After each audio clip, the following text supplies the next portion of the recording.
Well, good morning and welcome. What a nice crowd. You certainly got quiet quickly. Kind of surprised me. Can you hear me all right? Clear to the back? Yeah, thank you. Well, for a business school, you know, it doesn't get much better than this. Having the world's greatest investor come to your campus is quite an honor.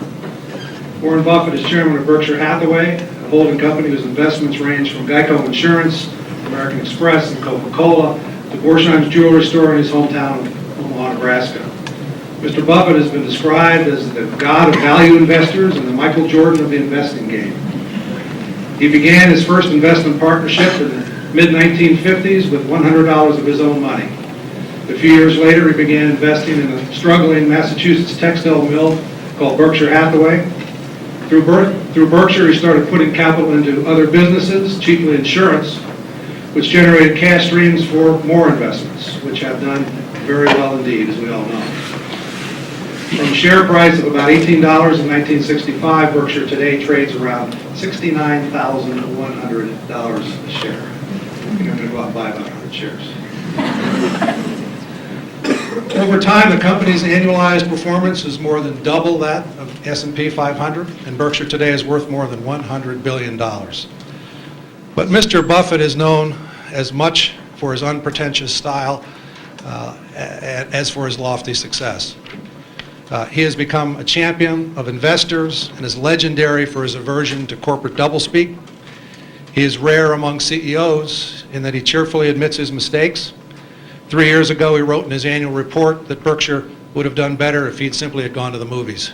Now, there weren't very many years like that since 1965, believe me. Berkshire was proudly, even defiantly absent from the dot-com hysteria of the last few years.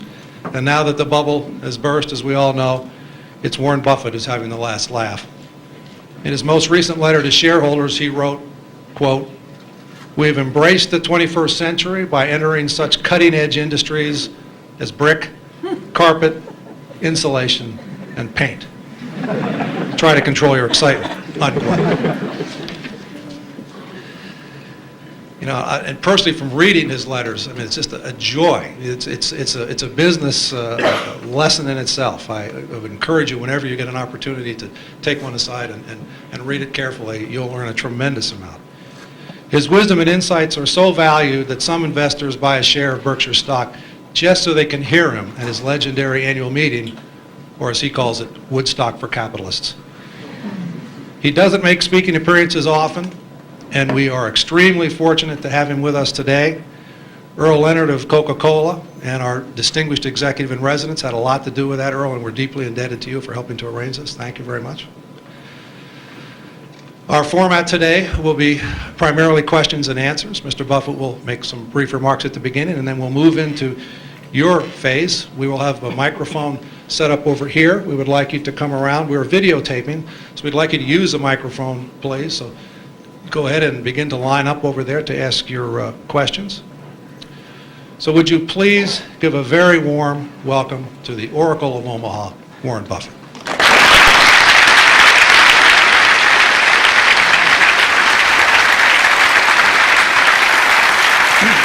Your mic, so you can go anywhere you want. Okay, yeah, right. Thank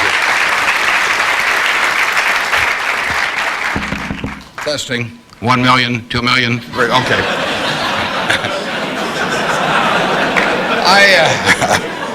I came in from Nebraska today, and you're probably all familiar with us, mainly by our football team. We have those fellows with the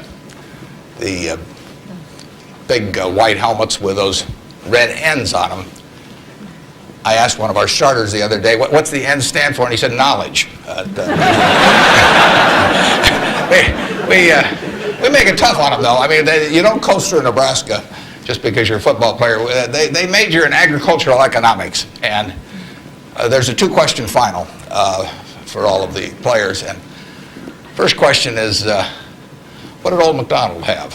And they were giving that to one of our potential Heisman Trophy winners the other day, and he started to sweat. Finally, he brightened up. He said, farm. Professor, delighted, of course. You don't want to flunk a Heisman candidate. So he said, you're halfway home. He said, just one more question. He said, how do you spell farm? Now the guy really starts to sweat. He looks at the ceiling and he looks around. Finally his face brightens up and he says, E-I-E-I-O. So watch for that guy this year. He'll be dynamite. I really want to talk about what's on your mind, so we're going to do a Q&A in a minute. There's a couple questions I always get asked.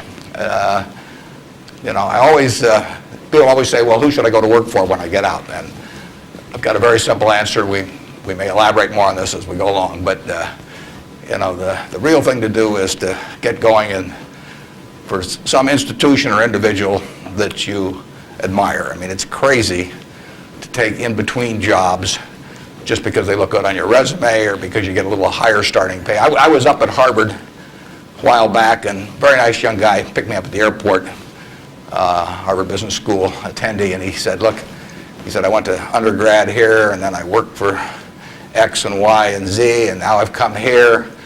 And he said, I thought it would really round up my resume perfectly if I went to work now for a big management consulting firm. And I said, well, is that what you want to do? And he said, no, but he said, that's the perfect resume.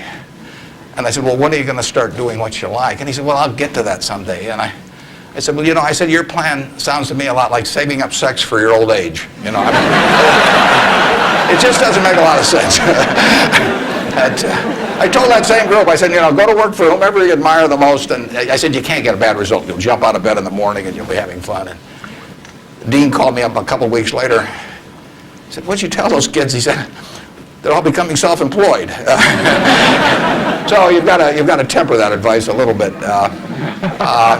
Play one game a little bit with me for just a minute, and then we'll get to your questions. I'd like for the moment to have you, have you pretend I've made you a great offer, and I've told you that you could pick any one of your classmates, and you now know each other probably pretty well after being here for a while. You'd have 24 hours to think it over, and you can pick any one of your classmates, and you get 10% of their earnings for the rest of their lives. And I ask you, what goes through your mind in determining which one of those you would pick? You can't pick the one with the richest father. That doesn't count. I mean, you've got to do this on merit. But you probably wouldn't pick the person that gets the highest grades in the class. I mean, there's nothing wrong with getting the highest grades in the class, but that isn't going to be the quality that sets apart a big winner from the rest of the pack. Think about who you would pick and why. And I think you'll find when you get through, you'll pick some individual. You've all got the ability. You wouldn't be here otherwise. You've all got the energy. I mean, you've got, the initiative is here. The intelligence is here throughout the class. But some of you are going to be bigger winners than others. And it gets down to a bunch of qualities that, interestingly enough, are self-made. I mean, it's not how tall you are. It's not whether you can kick a football 60 yards. It's not whether you can run the 100-yard dash in 10 seconds. It's not whether you're the best-looking person in the room. It's a whole bunch of qualities that really come out of Ben Franklin or the Boy Scout code or whatever it may be. I mean, it's integrity, it's honesty, it's generosity, it's being willing to do more than your share. It's just all those qualities that are self-selected. And then if you look on the other side of the ledger, because there's always a catch to these, free gifts and genie jokes. So you also have to, and this is the fun part, you also have to sell short one of your classmates and pay 10% of what they do. So who do you think is going to do the worst in the class? This is way more fun. And think about it again. And again, it isn't the person with the lowest grades or anything of the sort. It's the person who just doesn't shape up in the character department. I mean, we look for three things when we hire people. We look for intelligence, we look for initiative or energy, and we look for integrity. And if they don't have the latter, the first two will kill you. Because if you're going to get somebody without integrity, you want them lazy and dumb. I mean, you don't want them smart and energetic. So it's that third quality, but everything about that quality is your choice. You can't change the way you are wired much, but you can change a lot of what you do with that wiring. And it's the habits that you generate now on those qualities, or those negative qualities. I mean, the person who always, you know, claims credit for things they didn't do, that always cuts corners, that you can't count on. I mean, in the end, those are habit patterns. And the time to form the right habits is when you're your age. I mean, it doesn't do me much good to get golf lessons now. If I'd gotten golf lessons when I was your age, I might be a decent golfer. But someone once said the chains of habit are too light to be felt until they're too heavy to be broken. And I see that all the time. I see people with habit patterns that are self-destructive when they're 50 or 60, and they really can't change them. They're imprisoned by that. But you're not imprisoned by anything. So when you write down the qualities of that person that you'd like to buy 10% of, look at that list and ask yourself, is there anything on that list I couldn't do? And the answer is there won't be. And when you look at the person you sell short and you look at those qualities that you don't like, if you see any of those in yourself, egotism, whatever it may be, selfishness, you can get rid of that. I mean, that is not ordained. And if you follow that, and Ben Franklin did this, and my old boss Ben Graham did this at early ages in their young teens. Ben Graham looked around and he said, who do I admire? You know, and he wanted to be admired himself, and he said, you know, why do I admire these other people? And he said, if I admire them for these reasons, maybe other people will admire me if I behave in a similar manner. And he decided what kind of a person he wanted to be. And if you follow that, at the end, you'll be the person you want to buy 10% of. I mean, that's the goal in the end. And it's something that's achievable by everybody in this room. So that's the end of the sermon. Now let's talk about what's on your mind. And you can ask anything. The only thing I won't tell you is what we're buying or selling or about. You know, I don't even tell myself that. I mean, I write it down, and then it's like the Coca-Cola formula. You know, there's only 2 people can get into the trust department and find out what they are, and I don't know who the 2 are. So we don't talk about what we're buying or selling, but anything else is fair game. Personal, business, anything you'd like to talk about. And actually, the tougher the questions are, the more interesting it is for me. So don't spare my feelings. I mean, just throw at my head. And with that, let's.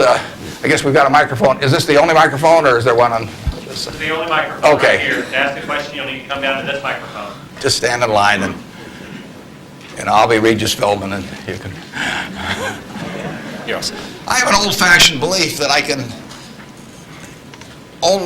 should expect to make money in things that I understand. And when I say understand, I don't mean understand, you know, what the product does or anything like that. I mean, understand what the economics of the business are likely to look like 10 years from now or 20 years from now. I know, in general, what the economics of, say, Wrigley chewing gum will look like 10 years from now. The internet isn't going to change the way people chew gum. It isn't going to change which gum they chew. You know, if you own the chewing gum market in a big way, and you've got Double Mint and Spearmint and Juicy Fruit, those brands will be there 10 years from now. So I can't pinpoint exactly what the numbers are going to look like on Wrigley, but I'm not going to be way off if I try to look forward on something like that. Evaluating that company is within what I call my circle of competence. I understand what they do, I understand the economics of it, I understand the competitive aspects of the business. There can be all kinds of companies that have wonderful futures, but I don't know which ones they are. I've given talks in the past where I carry with me a 70-page, tightly printed list, and it shows 2,000 auto companies. Now, if at the start of the 20th century, you had seen what the auto was going to do to this country, the impact it would have on the lives of then your children and grandchildren and so on. It transformed the American landscape. But if those 2,000 companies, you know, 3 basically survive, and they haven't done that well many times. So how do you pick 3 winners out of 2,000? I mean, it's not so easy to do. It's easy when you look back, but it's not so easy looking forward. So you could have been dead right on the fact that the auto industry, in fact, you probably couldn't have predicted how big an impact it would have. But you wouldn't have, if you'd bought companies across the board, you wouldn't have made any money, because the economic characteristics of that business were not easy to define. I've always said the easier thing to do is figure out who loses. And what you really should have done in 1905 or so, when you saw what was going to happen with the auto, is you should have gone short horses. There were 20 million horses in 1900, and there's about 4 million horses now. So it's easy to figure out the losers. You know, the loser is the horse. But the winner was the auto overall. But 2,000 companies just about failed. A few merged out and so on. There were 3 companies, auto companies, in the Dow Industrials in the 1920s and 30s. Studebaker, Nash Kelvinator, and Hudson Motor. Now those names are all familiar to me, and maybe some of them are familiar to you, but they're not making any cars. You know, they didn't make money, and yet at one time they were in the Dow 30. They were the aristocrats of American business, and they got creamed. So figuring out the economic characteristics of the winners in a wonderful business is not easy. In North Carolina, you know, Orville and Wilbur took off, or I guess Orville took off and Wilbur watched. I'd have been Wilbur. But if you could have seen the future of the airline business from that point forward and how that would transform things, you know, it would have blown you away. And it's excited people, incidentally, ever since. But if there had been a capitalist at Kitty Hawk, he should have shot Orville down. I mean, because it's done nothing but cost investors money. There were over 400 airplane companies in the 1920s and 30s alone. There was in Omaha. There was in Nebraska. We were the Silicon Valley, apparently, of aircraft. And they all disappeared. It's been a terrible business. At the end of 1991, if you'd added up the aggregate earnings from all airline companies with billions poured in, since Wilbur and Orville were down there, they came to less than zero. The number of passengers went up every year. You know, the importance of the industry was dramatically increased decade by decade, and nobody made any money. So figuring out the economic consequences, TV, I think there's, 20, 25 million sets a year sold in the United States. I don't think there's one of them made in the United States anymore. I mean, you'd say TV set manufacturer, what a wonderful business. I mean, everybody, nobody had a TV in 1950, or thereabouts, 45 to 50. Everybody has multiple sets now. Nobody in the United States has made any real money making the sets. They're all out of business. You know, the Magnavoxes, the RCAs, all of those companies. Radio was the equivalent of the 20. Over 500 companies making radios in the 1920s. Again, I don't think there's a U.S. radio manufacturer at the present time. But Coca-Cola, you know, what was it, 1884 at Jacobs Pharmacy or whatever, the fellow comes up with something. A lot of copiers over the years. But now you've got a company that is selling roughly 1.1 billion 8-ounce servings of its product, not all Coke, Sprite, and some others, daily throughout the world 117 years later. So understanding the economic characteristics of a business is different than predicting the fact that an industry is going to do wonderfully. And so when I look at the internet businesses, or I look at tech businesses, I say this is a marvelous thing, and I love to play around on the computer, and I order my books from Amazon and all kinds of things, but I don't know who's going to win. And unless I know who's going to win, I'm not interested in investing. I'll just play around on the computer. And defining your circle of competence is the most important aspect of investing. It's not how important, how large your circle is. You don't have to be an expert on everything. But knowing where the perimeter of that circle of what you know and what you don't know is, and staying inside of it, is all important. Tom Watson Sr., who started IBM, said in his book, he said, I'm no genius, he said, but I'm smart in spots, and I stay around those spots. And you know, that is the key. So if I understand a few things, and I stick in that arena, I'll do okay. And if I don't understand something, but I get all excited about it because my neighbors are talking about it, and the stocks are going up and everything, I start fooling around someplace else, eventually I'll get creamed, and I should. So now let's go over here. Hello, Mr. Buffett. I got 2 short questions. One is, how do you find intrinsic value in a company? Well, intrinsic value is what is the number that if you were all-knowing about the future and could predict all the cash that a business would give you between now and Judgment Day, discounted at the proper discount rate, that number is what the intrinsic value of a business is. In other words, the only reason for making an investment and laying out money now is to get more money later on, right? That's what investing is all about. Now, when you look at a stock, when you look at a bond, assuming it's the United States government bond, it's very easy to tell how much you're going to get back. It says it right on the bond. It says when you get the interest payments, it says when you get the principal. So it's very easy to figure out the value of a bond. It can change tomorrow if interest rates change, but the cash flows are printed on the bond. The cash flows aren't printed on a stock certificate. That's the job of the analyst, is to print out, change that stock certificate, which represents an interest in the business, and change that into a bond and say, this is what I think it's going to pay out in the future.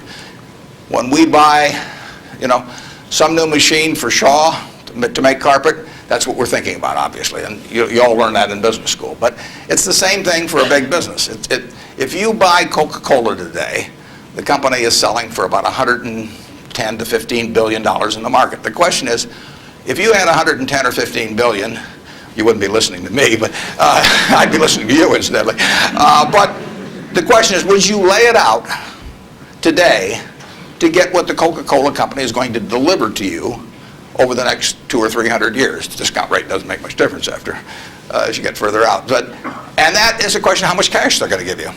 It isn't a question of, it isn't a question about how many analysts are going to recommend it or what the volume in the stock is or what the chart looks like or anything. It's a question of how much cash it's going to give you. That's the only reason. It's true if you're buying a farm. It's true if you're buying an apartment house.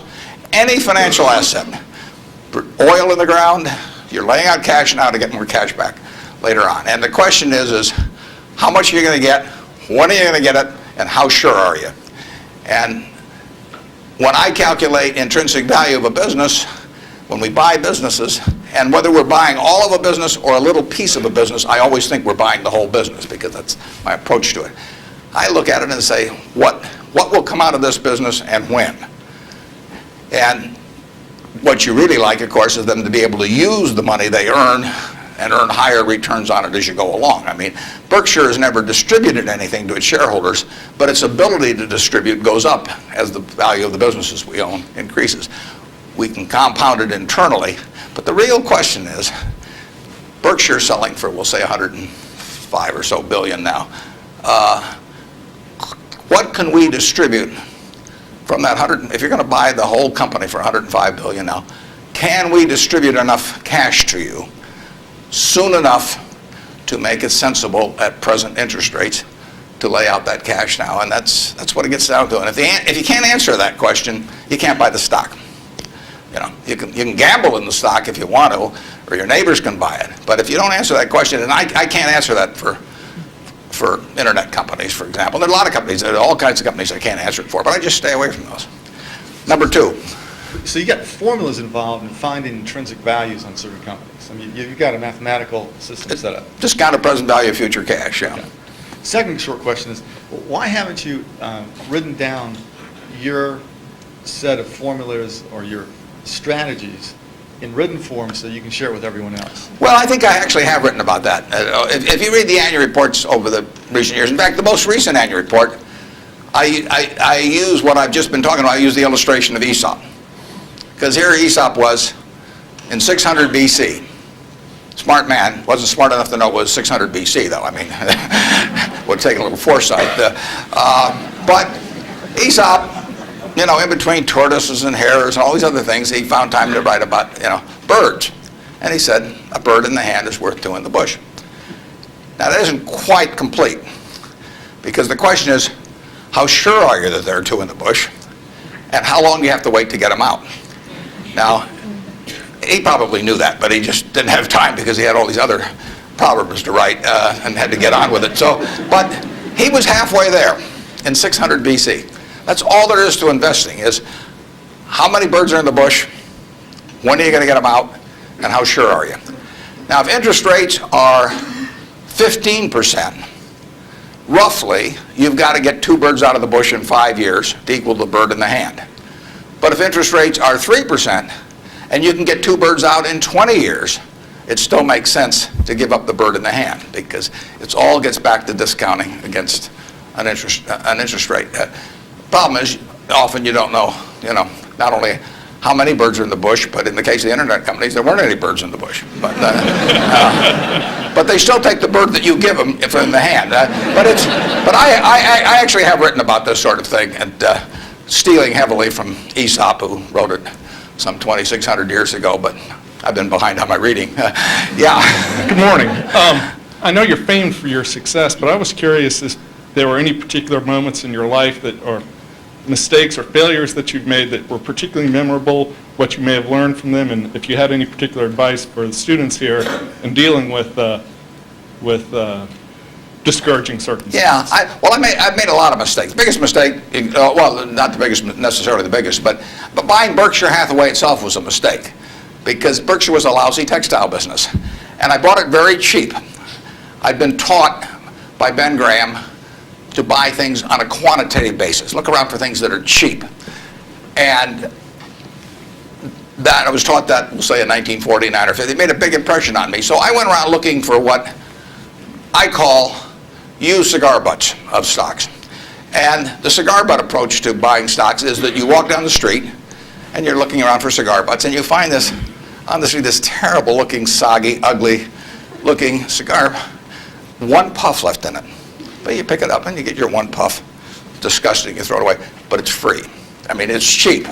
And then you look around for another soggy, one puff cigarette. Well, that's what I did for years. It's a mistake. Although you can make money doing it, but you can't make it with big money. It's so much easier just to buy wonderful businesses. So now I would rather buy a wonderful business at a fair price than a fair business at a wonderful price. But in those days, I was buying cheap stocks. And Berkshire was selling below its working capital per share. You got the plants for nothing, you got the machinery for nothing, you got the inventory and receivables at a discount. It was cheap. So I bought it.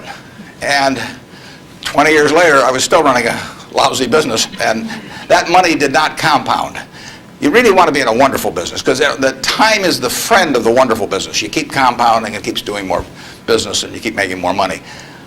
Time is the enemy of the lousy business. I could have sold Berkshire, or perhaps liquidated it, and made a quick little profit, one puff. But staying with those kind of businesses is a big mistake. So you might say I learned something out of that mistake, and I would have been way better off taking what I did with Berkshire is I kept buying better businesses. I started insurance business, See's Candy, the Buffalo, all kinds of things. I would have been way better doing that with a brand new little entity that I'd set up rather than using Berkshire as the platform. Now I've had a lot of fun out of it. I mean, everything in life seems to turn out for the better, so I don't have any complaints about that, but it was a dumb thing to do. I went into US Air. I bought a preferred stock in 1989. As soon as my check cleared, the company went into the red and never got out. I mean, it was really dumb. I mean, I've got an 800 number I call now whenever I think about buying an airline stock. I call them up any hour that, fortunately, I can call them at 3 in the morning, and I just dial and I say, my name's Warren, I'm an aeroholic, and I'm thinking about buying this thing, and then they talk me down. I mean, it takes hours sometimes, but it's worth it, believe me. If you ever think about that buying an airline stock, call me and I'll give you the 800 number, because you don't want to do it. But we got lucky in terms of how we eventually came out on it. But it was a dumb decision, all mine.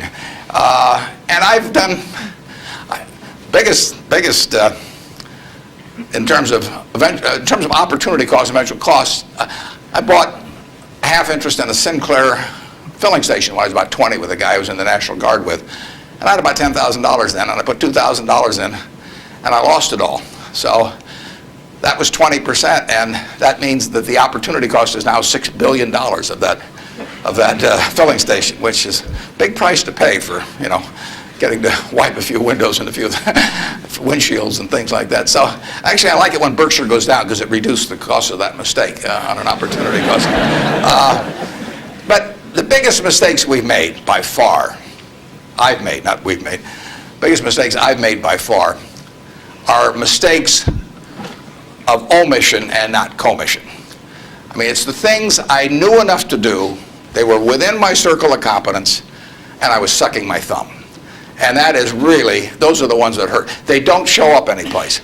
I probably cost Berkshire at least $5 billion, for example, by sucking my thumb 20 years ago, or close to it, when Fannie Mae was having some troubles, and we could have bought the whole company for practically nothing. And I don't worry about that if it's Microsoft because I don't know it. Microsoft isn't in my circle of competence. And so I don't have any reason to think I'm entitled to make money out of Microsoft or out of cocoa beans or whatever. But I did know enough to understand Fannie Mae, and I blew it. And that never shows up under conventional accounting. But I know the cost of it. I know. I passed it up. And those are the big, big mistakes. And I've had plenty of them. And unless I tell you about them in the annual report, and I resist the temptation sometimes, unless I tell you about them in the annual report, you're not going to know it because it doesn't show up under conventional accounting. But omission is way bigger than commission. There's big opportunities in life have to be seized. We don't do very many things, but when we get the chance to do something that's right and big, we've got to do it. And even to do it in a small scale is just as big a mistake almost as not doing it at all. I mean, you've really got to grab them when they come, because you're not going to get 500 great opportunities. You would be better off if when you got out of school here, you got a punch card with 20 punches on it, and every financial decision you made, you used up a punch. You'd get very rich because you'd think through very hard each one. I mean, if you went to a cocktail party and somebody talked about a company, you didn't even understand what they did or couldn't pronounce the name, but they'd made some money last week and another one like it, you wouldn't buy it if you only had 20 punches on that card. There's a temptation to dabble, particularly during bull markets. In stocks, it's so easy. It's easier now than ever because you can do it online. Just you click it in and maybe it goes up a point and you get excited about that and you buy another one the next day and so on. You can't make any money over time doing that. But if you had a punch card with only 20 punches, you weren't going to get another one in the rest of your life, you would think a long time before every investment decision. And you would make good ones and you'd make big ones. And you probably wouldn't even use all 20 punches in your lifetime, but you wouldn't need to. Yep. Mr. Buffett, good morning. In your comments about making mistakes and errors like that, can you talk a little bit about your sell discipline when you're in a position and you feel like it's no longer good? What criteria to use when you just finally abandon it? Yeah, when I started out, the sell situation has changed over the years because when I started out, I had way more ideas than money. I mean, I would go through Moody's manual. I went through it page by page, and then I went through it again page by page. And I found stocks in there that I could understand that were selling at like 2 times earnings, even 1 times earnings. Well, when you only have $10,000, that can get a little frustrating. And if you don't like to borrow money, which I never like to borrow money, so I was always coming up with more ideas than I had money. So I had to sell whatever I liked least to buy something new that just was compelling to me. And for a long time, I was in that mode. And now our problem is we have more money than ideas. If you look at our annual report, which is on the internet at our homepage, BerkshireHathaway.com, you'll see something in the back called the Economic Principles of Berkshire. And you will see, which I believe in setting out for my partners. They are my partners. I don't look at them as shareholders. I look at them as partners. They're going to be my partners for life. So I want to tell them how I think. And if they don't agree with the way I think, that's fine, but I don't want them to be disappointed in me. So I lay out there and I say, in terms of our wholly owned businesses, we're not going to sell no matter how much anybody offers us for. I mean, if somebody offers us 3 times what something is worth at See's Candy, the Buffalo News, Borsheim's, whatever it may be, we're not going to sell it. I may be wrong in having that approach. I know I'm not wrong if I owned 100% of Berkshire because that's the way I want to live my life. I've got all the money I could possibly need. It just amounts to a change in the newspaper story on my obituary and the amount of money that the foundation has. And to break off relationships with people I like and people that have joined me because they think it's a permanent home, to do that simply because somebody waves a big check at me would be like selling one of my children because somebody waved a big check. So I won't do that. And I want to tell my partners I won't do it so that they're not disappointed in me. More and more with certain stocks, we've got that approach. Now, if we were chronically short of funds and had all kinds of opportunities coming, we might have a somewhat different approach. But our inclination is not to sell things unless we get really discouraged perhaps with the management, or we think the economic characteristics of the business change in a big way. I mean, and that happens. So, but we're not going to sell simply because it looks too high, in all likelihood. I mean, you can't make that 100%, but that's the principle under which we're operating. We're generating right now $5 billion of cash a year at least. So it's $100 million every week. And, just not, we've been talking here half an hour and I haven't done a damn thing.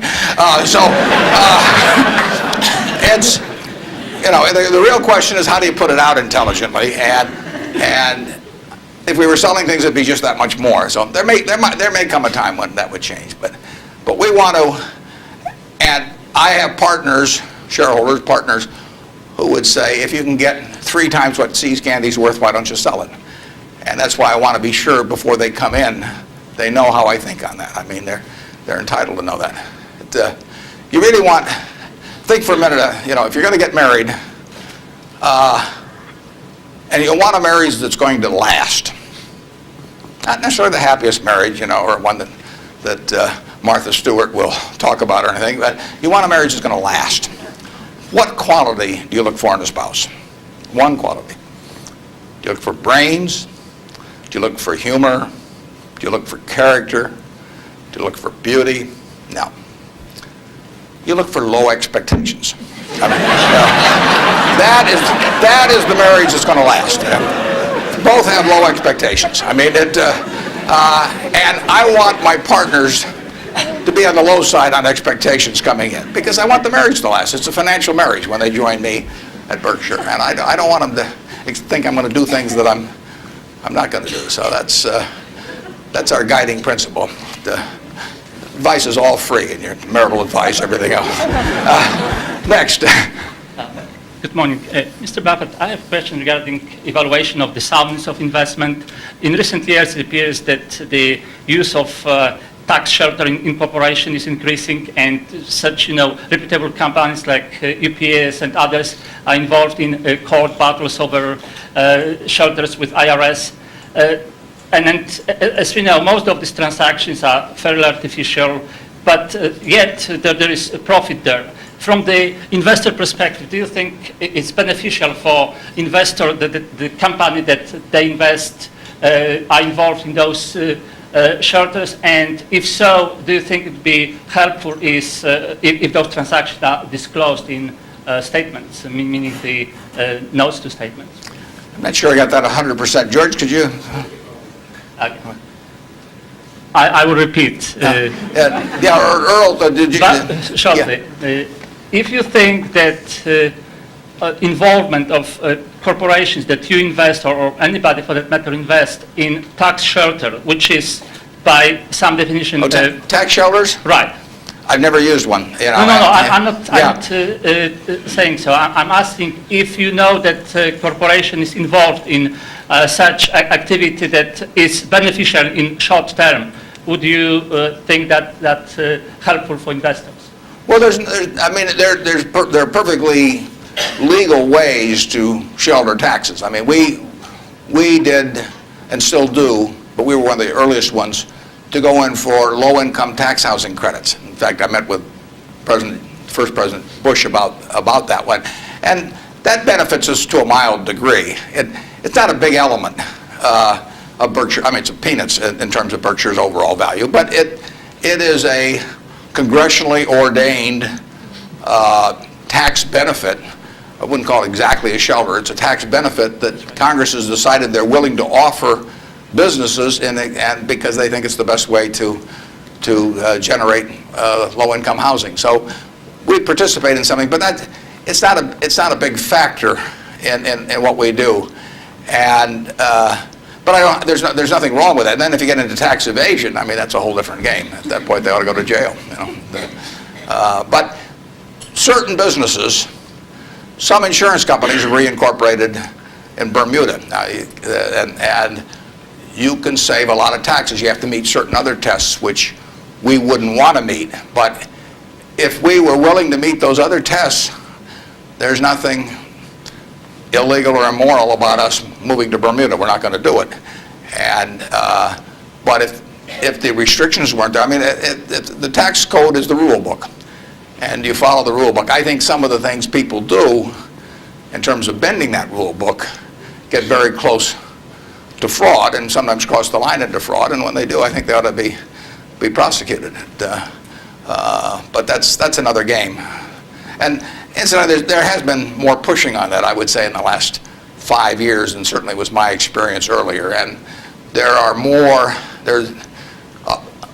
I think now it's diminished in the last year or two, but a couple years ago there was some very aggressive marketing by some of the auditing firms, and of these, even with percentage shares of the gain to be paid to the auditors. I think that those things got fairly dubious, and particularly when they shopped for legal opinions, so that if you got caught doing these things, you can say, well, I was relying on this legal opinion, and therefore I shouldn't go to jail, but just pay the back taxes. So I don't know of anything we're associated with that has done that, but obviously if they push too far, we don't want to be there. Thank you. Yep.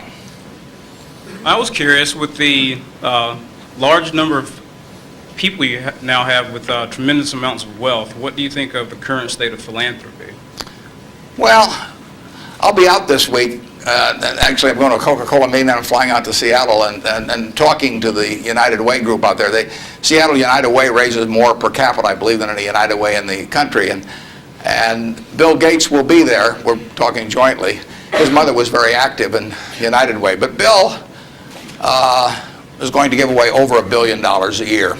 And a lot more later on, but right now $1 billion. And it's very interesting. I mean, he is very rational about it, and he's very informed. In fact, he got somebody, I think his primary advisor in the medical field is a fellow who was with the CDC in Atlanta. And Bill reads 15 books a month on this. I mean, he can just absorb it. I wouldn't be able to get it that fast. But he just says with $1 billion, he wants to save as many lives per year as he can. So that's his objective. It's just as much a metric of his foundation as some other metric, return on capital, might be for a business. And he says, I'm going to spend $1 billion a year. How many lives can be saved for that? So he's gotten very heavily into vaccines and AIDS in Africa, a number of things. It's very rational. I personally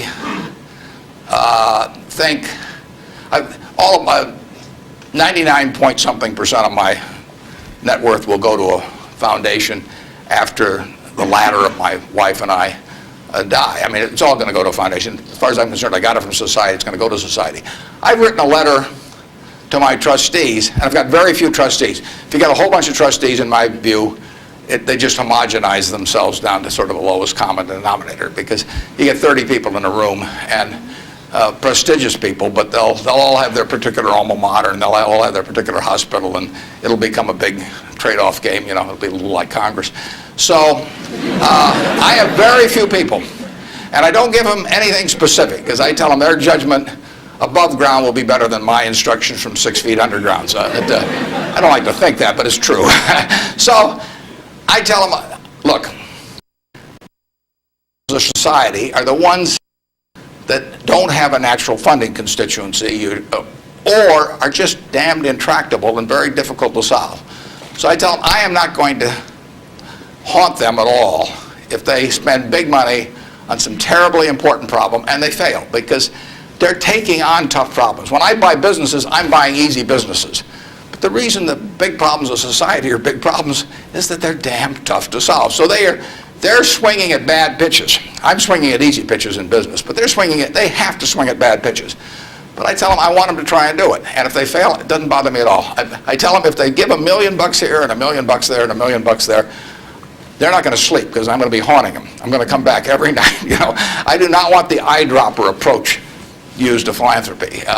But I want them to use their judgment to look at important problems that do not have a natural funding constituency. If the government's going to fund it, fine. They should be funding important problems, but we won't need to do it. The role of private philanthropy, in my opinion, is to fund things that don't have the natural constituency, and that's what Bill's doing.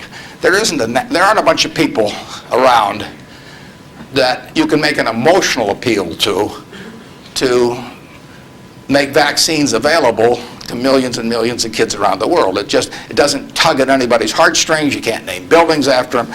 It just isn't the sort of thing that you can raise money for on an emotional basis. And there's nothing wrong with raising money on an emotional basis. But that is a problem that won't get solved by a funding constituent that's responding to that.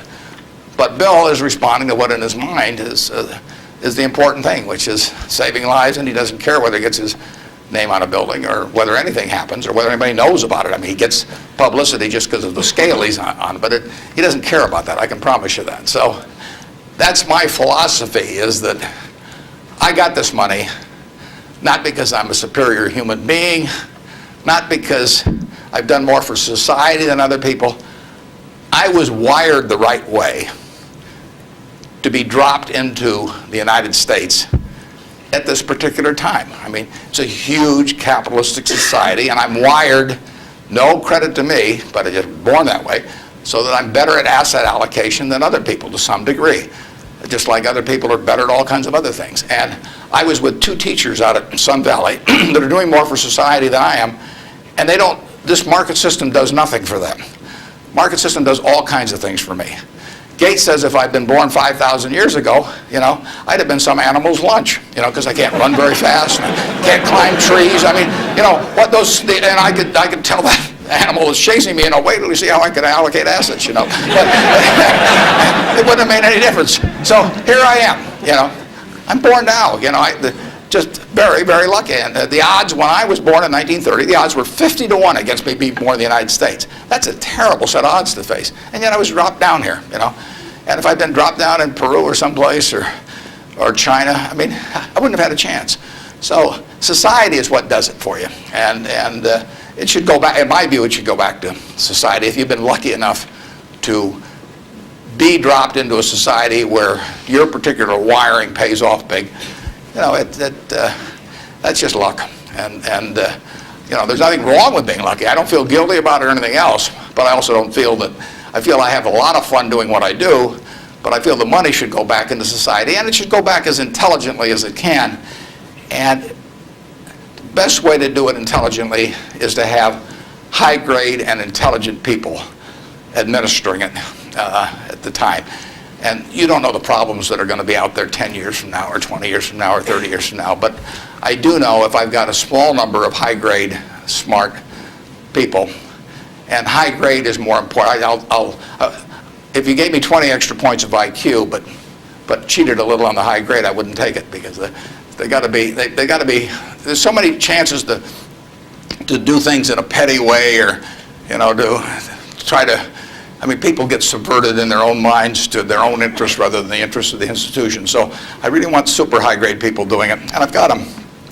And I think the money might do a lot of good, it may do no good, but it'll be operating in fields where if it does some good, that good probably wouldn't have been done otherwise. Yep.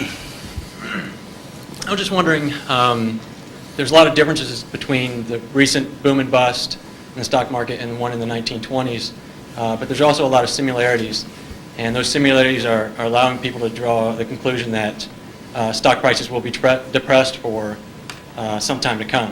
Where do you disagree and agree with that conclusion? Well, the whole century is quite interesting. If you take the 20th century, it was an unbelievable century for the United States. The GDP per capita, and that's the way to think of it, as per capita. Sometimes they talk about our GDP versus Europe's, but if their population's the same every year and ours goes up 1%, you've got to, in the end, you got to have a divisor as well as a numerator. And so GDP per capita in the 20th century in the United States went up 610%. Actually, qualitatively, it went up far more than that, because you can't really measure certain things in medicine or whatever it may be, and improvements. But just on a quantitative basis, it went up every single decade, including the decade of the 30s. So here you had 100 years when basically the U.S. citizenry was improving their lot decade by decade by decade. The 30s, it was up 13%. Best decade was World War II. The 40s, it's up 36%. The worst decade was the First World War. So you get sometimes the analogy, you can get in trouble on analogies. But in any event, it was a huge period.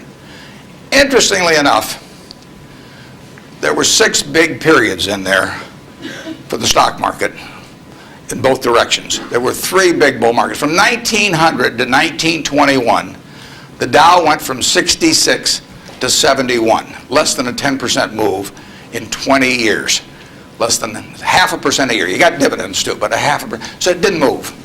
From 21 to 29, as you point out, it went, it went from 71 to a high of 381 in September of 1929. Went up 500%. Well, obviously, the well-being of the country didn't go up 500% during that period, and the well-being of the country went up a whole lot more than 10% during that first 21 years. So you got this very uneven development. Then from September 1929 until the end of 1948, the Dow went from 381 to about 180. It was cut in half.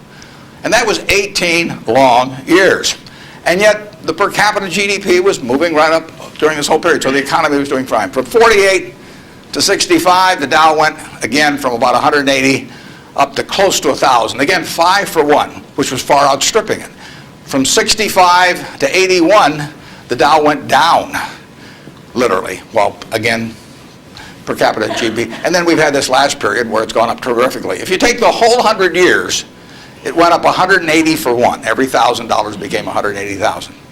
But 43 and 3/4 years were those 3 big, huge bull markets, and 56 and a quarter years were periods of stagnation, all in an economy that was doing fine, year after year after year.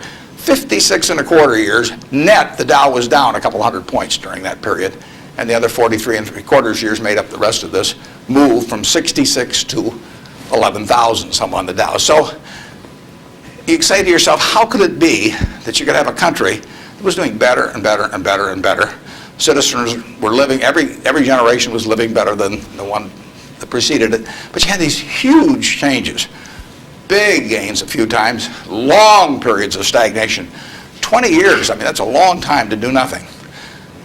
The answer is that investors behave in very human ways, which is they get very excited during bull markets and they look in the rearview mirror and they say, I made money last year, I'm going to make more money this year, so this time I'll borrow, or the neighbor says, I wasn't in last year when that neighbor was dumber than I made a lot of money, so I'm going to go in this year. So they're always looking in the rearview mirror. And when they look in the rearview mirror and they see a lot of money having been made in the last few years, they plow in and they just push and push and push on prices. And when they look in the rearview mirror and they see no money having been made, they just say this is a lousy place to be. So they don't care what's going on in the underlying business. And it's astounding, but that makes for huge opportunity, just huge opportunity. I mean, I've lived through roughly half, in an investing sense, about half that period. And I've had that long period of stagnation from 65 to 82, 17 years. I wrote an article for Forbes in 1979. I just said, how can this be? Pension funds in 1970 put 100 and some % of their new money in stock because they were wild about stocks. Then they got a lot cheaper and they put a record low in, 9% of their net new money in 1978 when stocks were way cheaper. People behave very peculiarly in terms of the reactions because they're human beings and they get excited when others get excited, they get greedy when others get greedy, they get fearful when others get fearful, and they'll continue to do so. And you will see things you won't believe in your lifetime and securities markets. And the country will do very well over time, but you will see these huge waves. And if you can stay objective throughout that, if you can detach yourself temperamentally from the crowd, you get very rich. And you won't have to be very bright. I mean, I'm sure you are, but you want, it doesn't take brains. It takes temperament. It takes the ability to sit there and look at something. When I started out in 1950, I would go through and find things at 2 times earnings, and they were perfectly decent businesses, and people wanted jobs at those companies, and everybody knew they were going to be around, and they wouldn't buy them at 2 times earnings, and that's when interest rates were 2.5%. I started selling securities when I was 21, and a Kansas City life insurance company happened to be a fairly prominent company in Omaha, and the policies they sold you, if you were buying life insurance from them, had a built-in assumption of 2% interest. The stock of Kansas City Life was selling at less than 3 times earnings. You were getting 35% if you bought the stock. No question about the soundness of the company. I went to the local agent. I figured, hell, I ought to be able to sell him a few shares of stock. I mean, the guy ought to understand it. He's got his whole life invested in this company. I went to the local agent who'd been with him for 20 years, and his name was Moose. And I said, Mr. Moose, I said, You know, you're selling these policies with 2%. You may even have a few on members of your own family, and you can buy into this company whose paycheck you depend on every month, and whose future your beneficiaries of these life policies depend on, and who you're selling them, you know, a 2% investment on, and you can get 35% on your money. Said, you know, stocks aren't any good. And I couldn't sell you know, I was a lousy salesman. I mean, well, you have to start with that. But it just blew me away. It blew me away. I thought, sometimes I used to wonder if I was nuts, you know. But those things, the same thing happened. I mean, in 1964, the Dow closed at 864. At the end of 1981, 17 years later, it closed at 865. It moved 1 point in 17 years. Now, that's not a big move. And that, you can't believe how discouraged people were during that period. But, you know, people were living better. So things can go on a long time that don't make sense. But they do come to an end. I mean, the internet thing, I mean, you had these companies selling for many billions of dollars that had practically no prospects of making any money. That's a bubble. But Herb Stein one time said, anything that can't go on forever will end. Now that seems pretty, but think about that. And particularly think about it next time you're trying to do something just because the stock's gone up a whole lot, you know, and your neighbor's made money or something. You've got to be, you just have to sit and think objectively and think about, would I buy this whole business? If it's an internet company that's got 100 million shares out and selling at 100, that's $10 billion. Is it worth $10 billion? If it's worth $10 billion, it's got to be able to give you, you know, 700 or 800 million next year. And if it doesn't give you 700 or 800 million next year, it has to give you maybe 10% more than that the year after and continue to. There aren't a lot of businesses that can do that. And people just go crazy. And of course, it's fun. I mean, it's, you know, it's like that sign they put in brokerage offices that says, avoid hangovers, stay drunk. You know, I mean, it's just so much fun to keep playing. But you got to do sensible things to get good results. Yeah. Next. Well, we got 3 people standing there, so let's do the 3 that are standing there. Okay. Good morning, sir. Hi. Hi. I was wondering what your opinion is of the Federal Reserve and their actions taken recently. Do you feel they've done enough to boost the economy? Yeah, well, I'm a fan of Alan Greenspan's over time. I've known him for a long, long time. We were on a board together at Cap Cities, and Alan is a very, very smart guy. He is motivated, in my opinion, entirely by what is good for the United States, the people of the United States. And so you couldn't have a better person in there. And the problem he may have is that because his tenure in office has been associated with this incredible bull market, that even though he wouldn't have claimed credit for it, that people might associate it because of the importance of the Fed generally. They might associate with him, so they may, if things don't work out so well, they may blame him as well. But I think his policy has generally been very good. You have to understand one thing about the Fed is that it's not as powerful as the mystique would make it. Its brake is better than its gas pedal. When the Fed wants to put on the brakes, we go through the windshield. I mean, you know, the economy just, they can put on the brakes. Paul Volcker did it. He broke inflation by doing it. But I mean, when he put on the brakes in that period around 1980, I mean, people hated him. He was crucified for it, but it was the right thing to do. And he could do it. He did it all by himself. And and it was the only way because of the momentum that inflation was generating. It was the only thing it was what was needed then.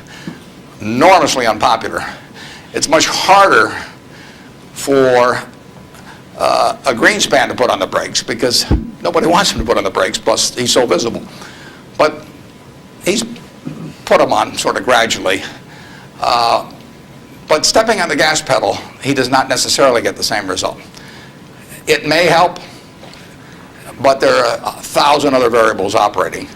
And as you see in Japan, you know, you can get down to 0 interest rates and you can't stimulate anything. So it isn't like the Japanese haven't read the same books we've read about economics. I mean, they've read Keynes and they've read the whole thing.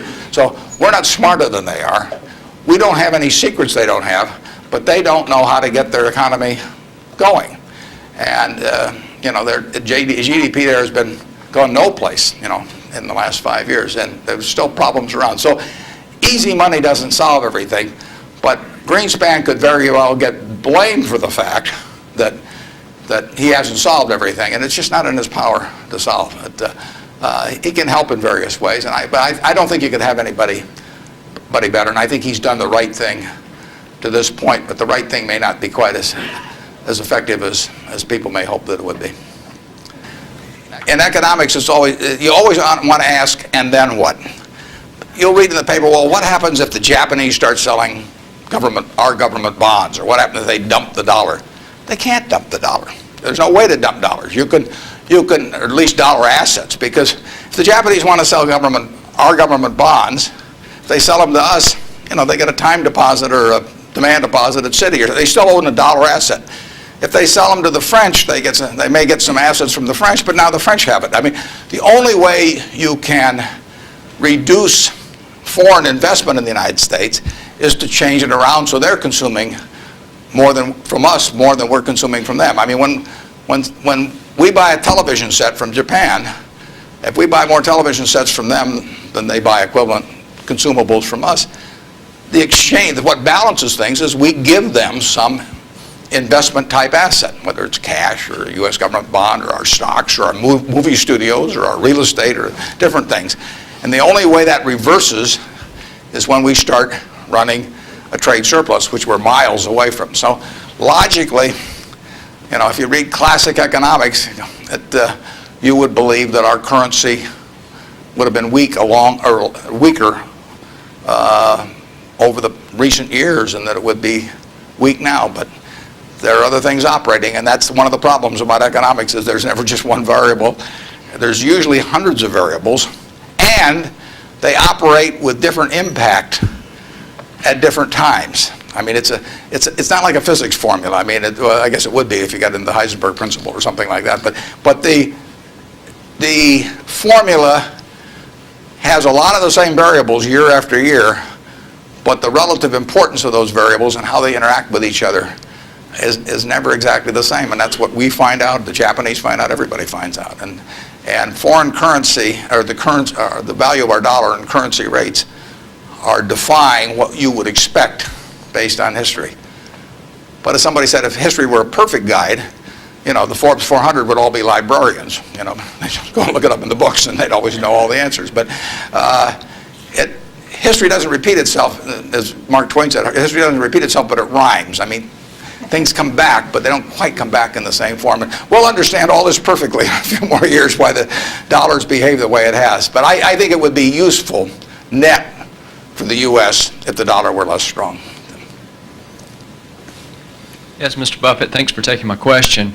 My question pertains to small business, and my family's been in the truckload sector of transportation for about 50 years. And as you talked about the airline industry and all the mergers and acquisitions and things going on, and a lot of the smaller players being tossed out of the market, what do you see for people that, like in this room, for students that want to start a small business, and maybe they want to start in a business that is somewhat of a commodity type business, but as businesses, the large corporations get larger and their efficiencies increase, how can a small business compete with these people?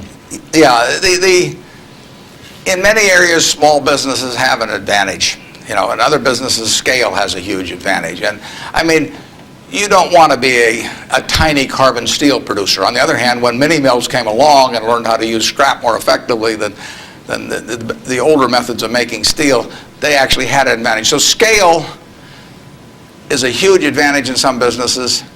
It's, the largest airlines haven't won. Southwest Airlines has won, starting with, just a few planes flying down there between Houston and Dallas. And they have become bigger, but their ambition hasn't been to be the biggest. And, they probably buy their fuel as just as cheap as United, and they probably bought it, when they're a lot smaller. Walmart is a classic example. I mean, who would have thought 25 years ago, 30 years ago, I mean, here was Sears with a 100-story plus building in Chicago, had access to money far cheaper than Sam Walton. I mean, Sam Walton's credit was not as good as Sears. Every supplier wanted to do business with Sears. Nobody had ever heard of Sam. Every real estate developer who was developing a new shopping center went first to Sears, and Sam got the short end. So here's a guy starting in Bentonville, Arkansas, and he kills them over time. Just plain kills them. And disadvantage in buying, disadvantage in borrowing, disadvantage in real estate. Advantage, Sam Walton, and his ability to inspire, in the end, hundreds of thousands of people to be enthusiastic about going to work and doing the right things over time. So I would be just as optimistic about small business generally. Now, there's certain areas where scale is just plain important. But I see no disadvantage. We intentionally at Berkshire, we have 112,000 employees, more in Georgia than in any other state in the union, incidentally. We employ a lot up near Dalton, and we employ a lot of people in Macon at Geico. And we intentionally, with our 112,000 employees, we probably have, I don't know how many business units, but lots. And we only have 13.8 people at headquarters. I'm not the 0.8, incidentally. I resent it when people think that. I'm a full, but we have one woman that works 4 days a week. And that's all we have at headquarters, 112,000 people, 105 billion a market cap. But we intentionally keep our units small. We think, we want them to have the nimbleness, the responsiveness to the customer particularly, that will turn them, that essentially will more than offset anything that the scale of having maybe a little more purchasing power or something will develop. We own a home furnishings business in Utah, run by a fellow named Bill Child. He was featured in Fortune about one issue ago.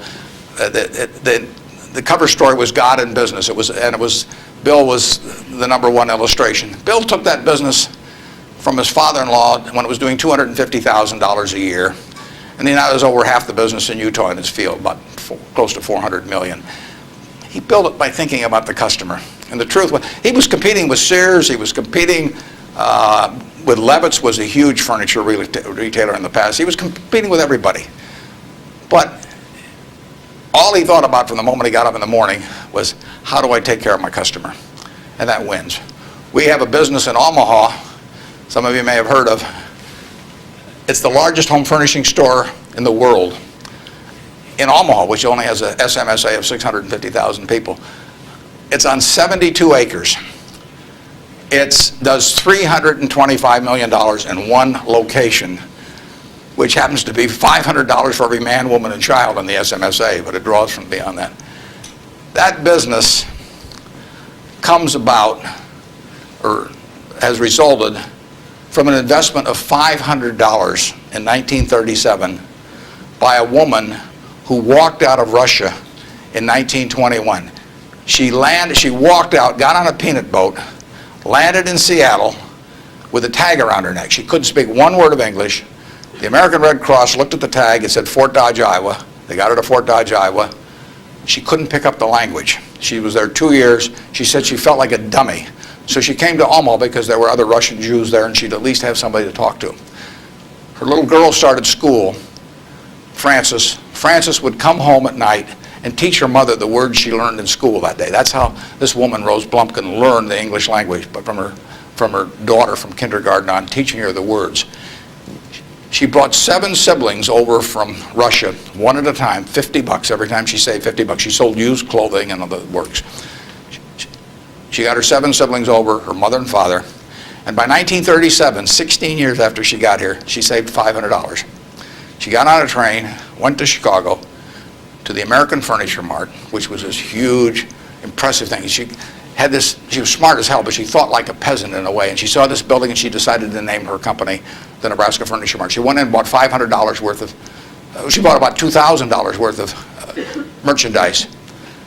All the way back to Omaha, she worried because she thought, I owe $1,500, and she only had a $500 equity. So she got to Omaha. She took the bed, the sofa, the refrigerator out of her own home to sell fast so she could get the money so she could pay on time. She took that business and built it from that start. No one would sell to her. She went into court 4 times because the carpet manufacturers tried to keep her from selling at a discount, and she went into court and told the judge, because she figured out ways to buy this stuff in various nefarious ways had other people buy it for her, and she said, look, I pay $3 a yard for this carpet. Brandeis sells it for $6.98. She says, I sell it for $3.98. Just tell me, Judge, how much you want me to rob people. She defended herself. Papers wrote it up. The judge bought carpet from her the next day. I mean, it was marvelous. Brandeis isn't selling anymore. They were the huge department store in Omaha. She put everybody out of business. And the punchline, she worked till she was 103. She sold me the business when she was 89. And she didn't have an audit. I went out to see her one afternoon.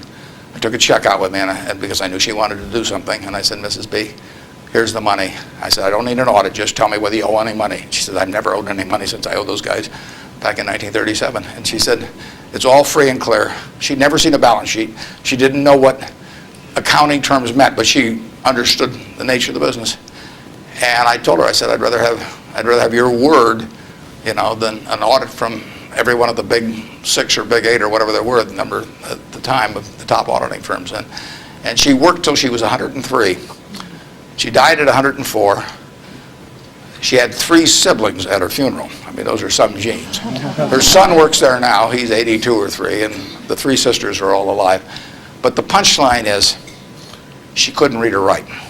This woman could not read or write. If you told her this room was 68 feet by 43, she would tell you how many square yards it was like that. She never went to school a day in her life. She would tell you how much that was at $5.98 a yard. She'd add the tax. She'd knock off something because she liked your looks. And that would be it. And that is that you can't beat that, and you can't replicate that at General Motors. You can't institutionalize that.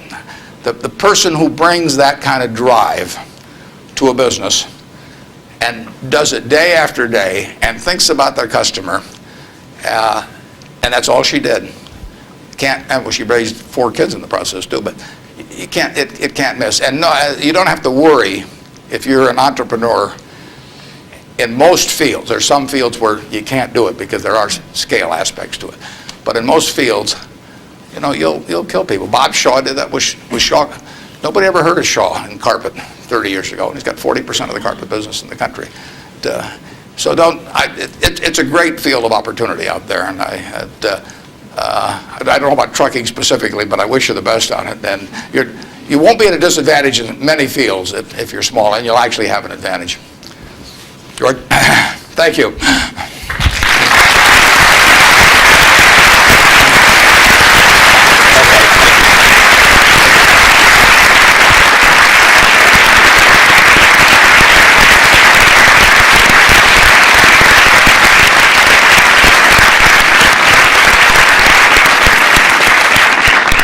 Mr. Buffett, thank you very much for sharing your wisdom and your ideas and your wonderful stories with us today. We are truly honored and pleased that we've had this opportunity to get to know you a little bit better. I'd like to thank a couple people before we conclude for helping with the logistics. Associate Dean Bob Gatewood, our Director of Alumni Relations, Marie Garrison. Thank both of you. David Dodson, our Director of Communications. There was a lot of work and effort went into this, and I thank all of you for all that you've done. And Earl, again, thank you for helping make this possible. Mr. Buffett, we have a parting gift for you, but it needs to be placed into context before we show you what it is. In your most recent newsletter to your annual report to the shareholders, you discussed some of the things that you look for in making acquisitions, and one of the things you talked about was owners. You look for owners who care who they sell to, and that was important to you. And I'd like to quote from your report.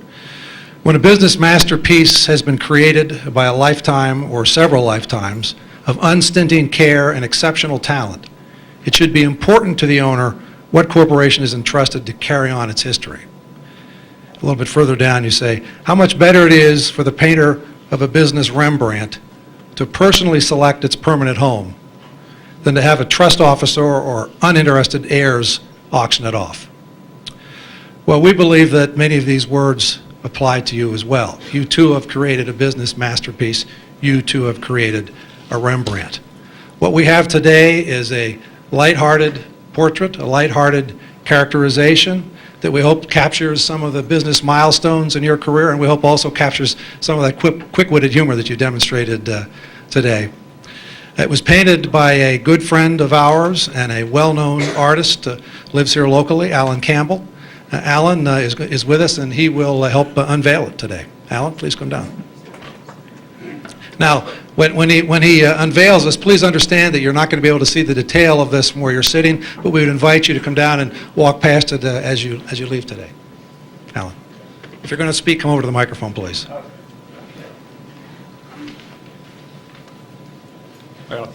Thank you, and Mr. Buffett, I hope you'll maintain your sense of humor, which appealed to me greatly when reading your corporate report, and this is going to be a test of that famous humor. But it's intended to be a portrait both of you and of your company and of your values. And when Marie Garrison, my girlfriend, the alumni director here, told me you were coming, and I read the comments about the Rembrandts and lying on your back and feeling like you could lie on your back and paint the ceiling every day at Berkshire, you basically opened the door with your own words. So, and just on an aside, my brother's one of your pilots for Executive Jet. So. The one thing that's not included is a reference to the jewelry company, so you've been spared jewelry.